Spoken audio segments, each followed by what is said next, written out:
Hi, so today I will be starting a sweater. The pattern I'm using is the Itty Bitty Raglan sweater, and it's a children's sweater. So I'll be making it in the size for 1-year-old. And so first thing you do is you have your yarn. I'm using 5mm needles, and it's in US 8. And so I have a weight 4 medium size yarn, which is like this size. So I'll be using the twisted German cast on for the sweater. I like it because it creates a really stretchy and flexible collar, and that's good for sweaters. So let's get started. 52 stitches. Please count it out. 26. This cast on uses a lot of yarn, but that's what makes it so stretchy.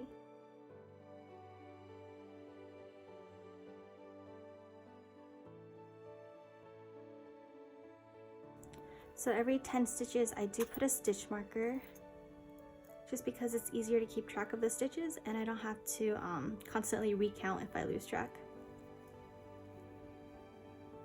Because it's easy to kind of forget which one you're on, especially if you get interrupted. Okay, so just 2 more.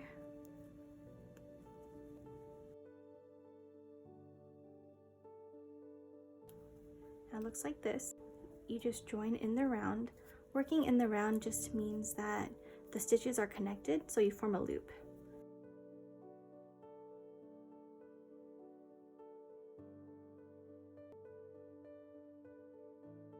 So I'll usually put a beginning of round marker right here, and it's different than the other one, so I know.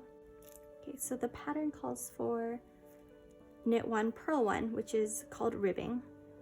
Typically the collar is knit in a smaller size needle than the rest of the body. So this is round 1, and as I reach the little stitch markers indicating every 10, I'll just take them off.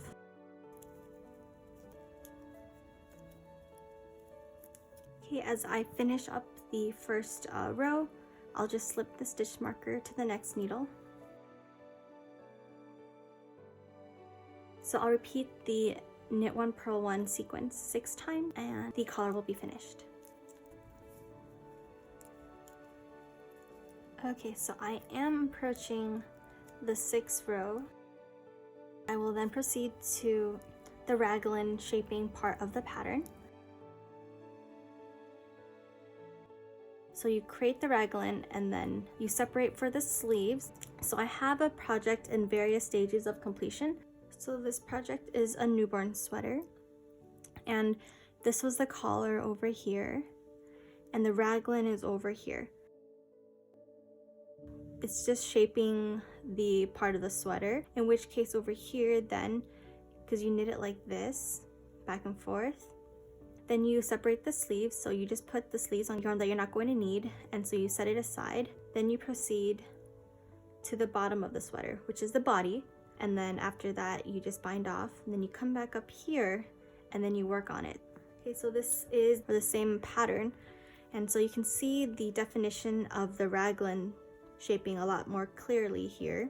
That is the process of making this little raglan sweater. This one roughly took me about 30 to 45 minutes to make. Knitting is a slow process, but it's really enjoyable and it's meditative and therapeutic. So it's extra gratifying for me to see, yarn being turned into projects like these. It's my happy place.